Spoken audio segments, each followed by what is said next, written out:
The most dangerous question anyone in the financial world will ever ask you sounds incredibly helpful. You are sitting across a desk in a dealership finance office, looking at a beautifully printed contract, and the salesperson asks, "What do you want your monthly payment to be?" The exact moment you answer that question, you stop negotiating the actual price of the vehicle. Instead, you start negotiating the terms of your own long-term debt. You allow your brain to ignore the total cost of the purchase and focus entirely on the easily digestible size of a single monthly slice. We have completely accepted the idea that having a massive car payment is a standard part of being a functioning adult. The average new car payment in America right now sits at $748 a month. To make those numbers feel manageable, dealerships have quietly stretched out the loan terms, moving from standard 4-year loans to pushing massive 84-month contracts. That is 7 full years of payments. This split-screen chart illustrates the real opportunity cost of those terms. On the left, we track a $50,000 asset steeply losing its value over a 7-year loan. On the right, we track what happens if you take that same $748 payment and invest it in the S&P 500. The S&P 500 is a stock market index tracking the performance of 500 of the largest companies listed on exchanges in the United States. Over 30 years at historical market returns, that monthly payment compounds into roughly $1.6 million. You are trading nearly $1.7 million of your future retirement wealth for the privilege of driving a car with heated seats today. Dealerships break the math down into a monthly increment, specifically so your brain never has to process the reality of that multi-million-dollar trade-off. When you sit in the finance office, they aren't asking if you can mathematically afford a $50,000 depreciating machine. They are asking if you can squeeze another payment into your current cash flow. Signing that contract sacrifices your future wealth for present-day convenience. This payment illusion scales down from the sprawling dealership lot to the intimate, quiet space of a digital checkout cart on your smartphone screen. Normally, if you see a jacket online for $200, a natural psychological defense mechanism kicks in. Behavioral economists call it the pain of paying. Seeing that full $200 price tag causes literal, measurable discomfort in your brain, forcing you to pause and ask if you really need the item. Buy now, pay later apps like Klarna and Afterpay bypass this defense mechanism entirely. Right under the price tag, they place a bright green button offering 4 interest-free payments of $50. Because only $50 is physically leaving your checking account today, your brain registers the cost as vastly cheaper, completely shutting down your financial defense system. This psychological hack is so effective that consumers are now financing items that are consumed immediately. You can now literally finance a takeout burrito on DoorDash for 4 payments of $3.75.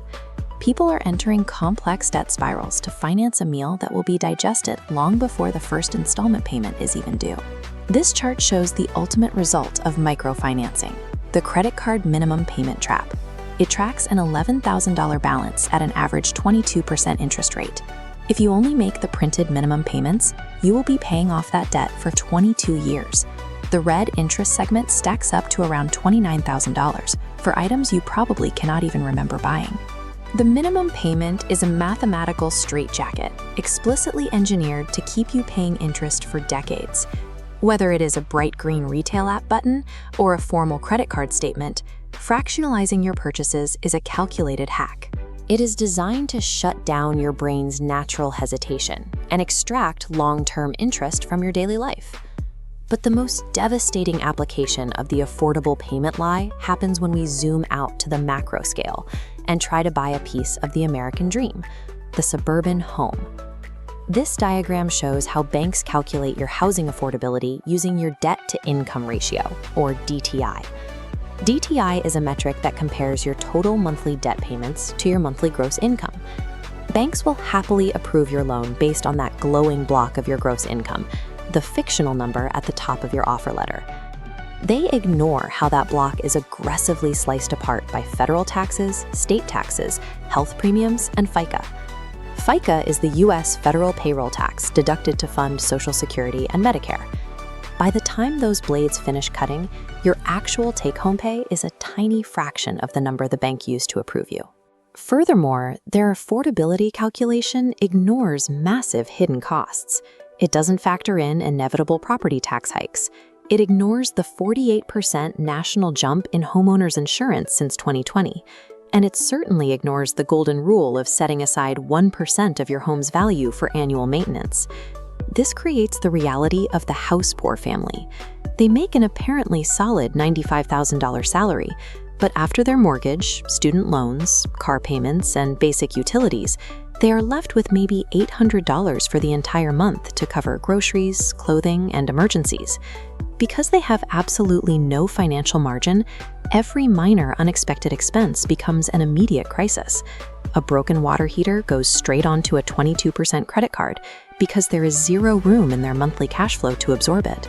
Relying on a bank's definition of an affordable monthly payment often results in people becoming fully imprisoned by the costs required to maintain the visual illusion of success. To escape the middle class and build actual wealth, you have to strip away the houses, the cars, and the digital screens. You have to eradicate the phrase monthly payment from your financial vocabulary. When you evaluate your life in terms of monthly payments, you evaluate your survival based purely on your current cash flow. You ask, can I survive this month? Wealthy people evaluate purchases strictly on total cost and opportunity cost. They ask, is this purchase actually building my long-term wealth? If you want to break free, you need to implement a very simple, extremely brutal rule. If you cannot afford to pay for a consumer item in cash today, you cannot afford the item, period. This diagram sorts the only mathematically acceptable uses for financing. Into the green funnel go appreciating assets, like a reasonable home, or leverage that directly increases your income, like a strategic business loan or education. Into the red funnel go consumer goods. Using financing to buy clothes, take out food, or a rapidly depreciating sports car is mathematically volunteering to stay poor. True financial peace does not come from successfully juggling 15 different affordable monthly payments without overdrafting your checking account. True financial peace comes from having margin. Margin is the physical gap between what you earn and what you owe. Having margin enables the ability to easily absorb a $1,000 emergency without a spike in your heart rate. It gives you the power to automate your investments every single month, letting compound interest do the heavy lifting while you sleep. Every time you slice a purchase into an affordable monthly payment, you sign a binding contract dictating how hard you must work in the future to pay for a version of yourself that existed in the past. These payments are legal extractions of your future life energy. Run the total math, look past the illusion, and have the courage to walk away.